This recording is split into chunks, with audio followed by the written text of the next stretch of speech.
Hello everyone, जय जिनेंद्र, नमस्ते, welcome back to the channel. मैं हूँ चारूजन। आई होप आप सब बहुत अच्छे हो गए।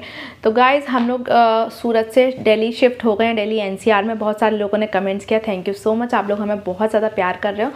बट हमारे साथ एक बहुत बड़ी प्रॉब्लम ये हो गई है कि हमने जो अपना सामान मूवर्स एंड पैकर्स के थ्रू यहाँ पे भिजवाया था वो हमें अभी तक नहीं मिला है। हम 26 की नाइट को दिल्ली आ गए थे और 27 को उसका कमिटमेंट था। उसने हमें कमिट किया था कि वो हमारा सामान 27 की मॉर्निंग मतलब आफ्टरनून तक हमें डिलीवर कर देगा।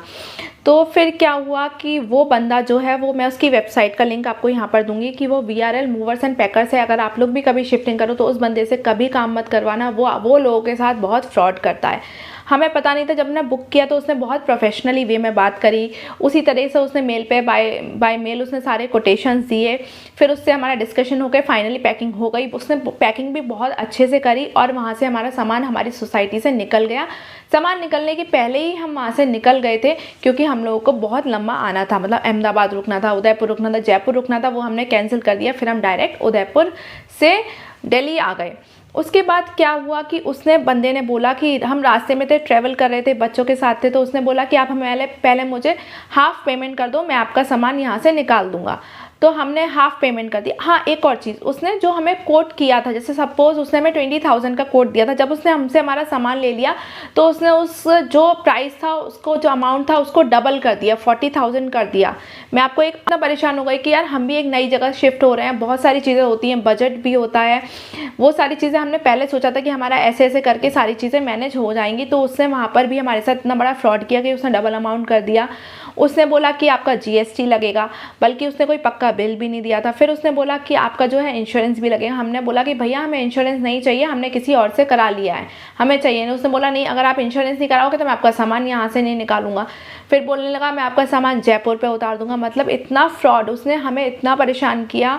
हम लोग इतने अच्छे रोड ट्रिप करके निकले थे कि हम मस्ती करते हुए, हमने रास्ते में बहुत मस्ती करी। हम दिल्ली आ गए तो भी बहुत अच्छे से हम पहुंच गए थे। जैसा कि आपने वीडियोस में देखा होगा कि हमारी जो जर्नी थी वो कितनी ज़्यादा अच्छी रही।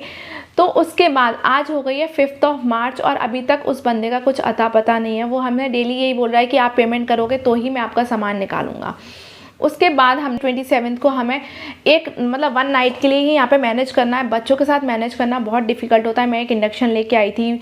बच्चे जैसे पीछे गद्दे बिछाकर आराम से बेड बनाकर सो के आए थे। तो हमारे पास 2 मैट्रेस थे और हमारे पास कुछ भी नहीं था। छोटा मोटा जो खाने पीने का जो थोड़ा बहुत सामान होता है वो हमारे साथ था। फिर नेक्स्ट डे में हम उठे 27 को। हमने सोचा अभी 12 बजे तक सामान आ जाएगा, थोड़ा सा मैनेज करना है। इंडक्शन पे हमने अपना ब्रेकफास्ट वगैरह मैनेज कर लिया।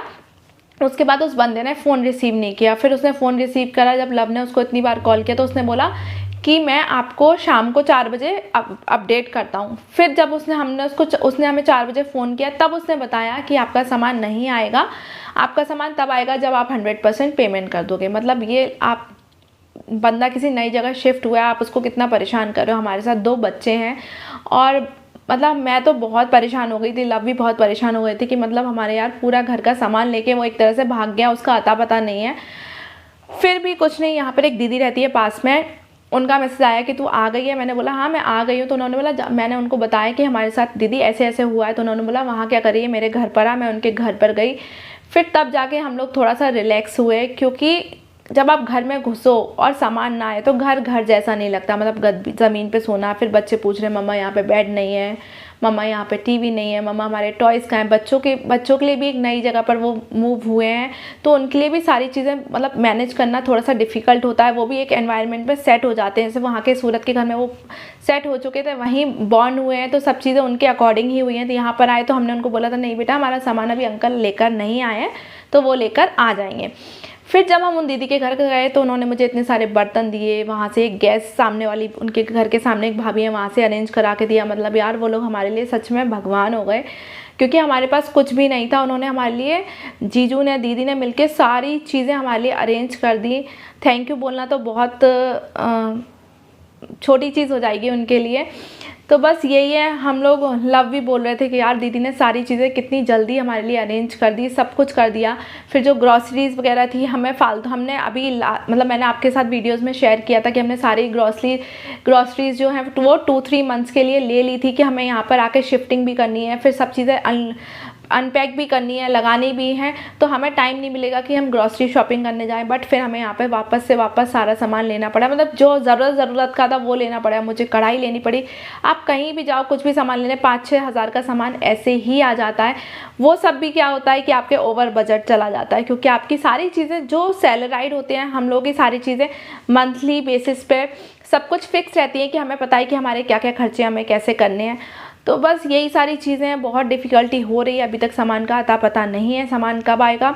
अगर जैसे भी सामान मुझे कुछ अपडेट मिलती है तो मैं आप लोगों के साथ ज़रूर शेयर करूँगी। तब तक शायद कोई और वीडियो आए ना आए मुझे पता नहीं, क्योंकि थोड़ा सा हम लोग परेशान हो गए हैं सामान ना आने की वजह से।